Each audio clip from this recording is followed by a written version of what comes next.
Hey guys, we are finished with the Civil War, um, which if you missed out, the Union won the Civil War, the Confederacy lost, and they Lee surrendered at Appomattox Courthouse.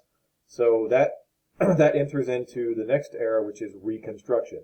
Right, we have to rebuild the country, both literally, because you can see here this is Richmond, Virginia, and these were once buildings. Now they're all that's left is like the chimneys in some cases.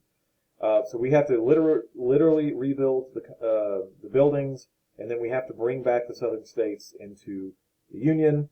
Also, we have 620 or 30,000 dead. That's not killed or wounded. That's dead. Over 500,000 people dead, which was a really high percent of the population back then. Um, so to give you a reference point, 400 around 400,000 Americans died in World War II, and that's with machine guns and tanks and fighting Germans and Japanese. I mean, so more Americans died in the Civil War than in World War II, which is pretty crazy to think about. Because, like I said, World War II, you could kill people a whole lot easier than the Civil War. But anyway, so Reconstruction, Lincoln didn't get a opportunity to start Reconstruction because he was killed just a few days after the war was technically over, after Lee had surrendered. And I remember his plan was to, it's called the 10% plan, because, what the plan does. It says that each state, let's say Texas, since we live in Texas, 10% of the entire population of Texas, what's left of them, has to swear allegiance to the United States, which just means going down to the local courthouse, putting your hand on a Bible, raising your right hand, and then saying they'd have like a little script that you'd have to say. 10% of the population. That means 90% of the population can say, I ain't doing that. I'm not swearing allegiance to those Yankees.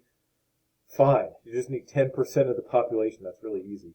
And then that state had to ratify the 13th Amendment before they could rejoin the Union.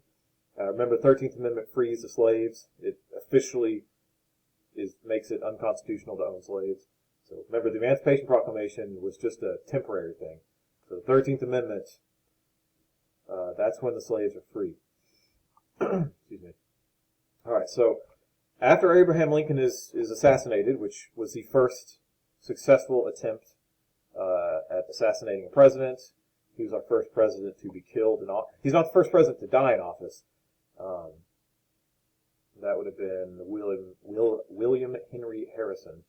Remember, he was the idiot that didn't wear a coat outside in January and then rode horseback to the White House and partied all night, and then surprise, surprise, he catches pneumonia. Oh man. But anyway, so that leaves this guy, Andrew Johnson, in charge. He's president. He was Lincoln's vice president, so now he's the president. And him and Congress don't get along. Just like if Lincoln had survived, it would have been the same thing almost. He wouldn't have gotten along with Congress. Congress may have had a little bit more respect for Lincoln, I guess, but probably would have scared him because he's taller than them. But anyway, Andrew Johnson, he agreed with Lincoln. He said, I'm going to continue his plan. We really should be lenient towards the South. We should be nice to them. Because the last thing you want is to cause bitterness and hatred that's going to last generations in the South, which is kind of what happens. It's like we need to be good to the South. But you have these guys in Congress called the Radical Republicans. Radical means like kind of crazy or very to one side.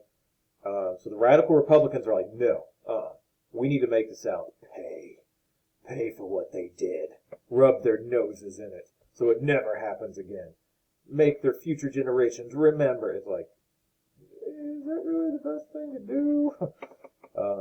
So, yeah, I agree with the president that they should have been more lenient. But what's going to happen is, if you don't know this, guys, Congress is a lot more powerful than the president. We kind of think because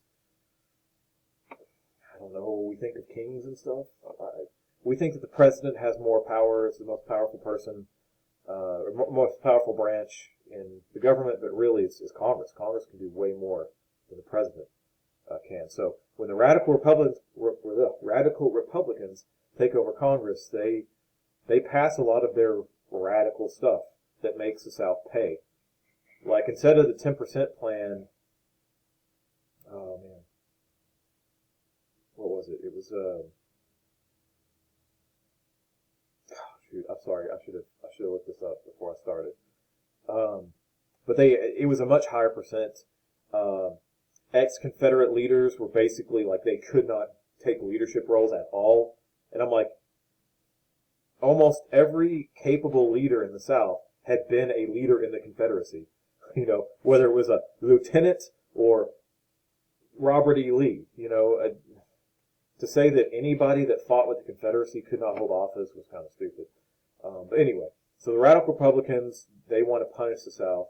And first they're going to punish the president. So Andrew Johnson, actually rewind.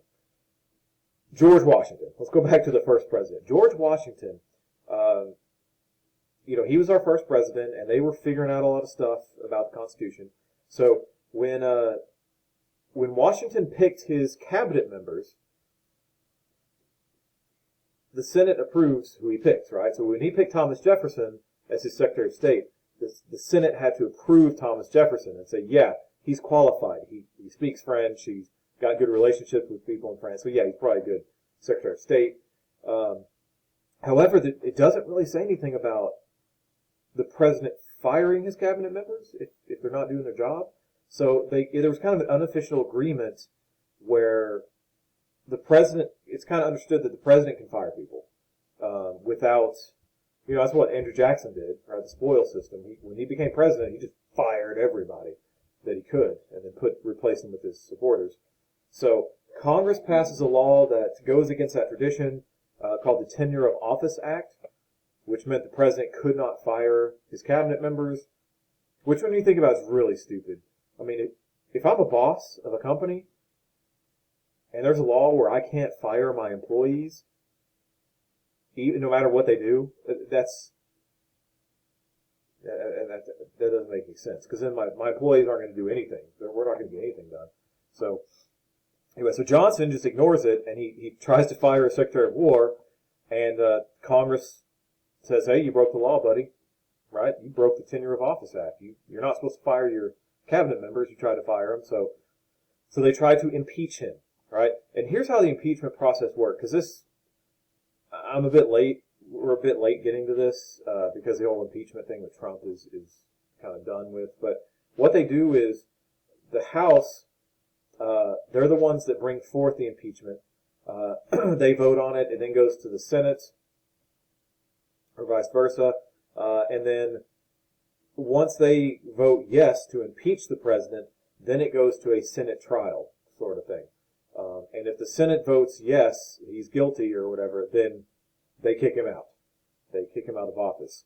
So in this case, Johnson got really close to being impeached.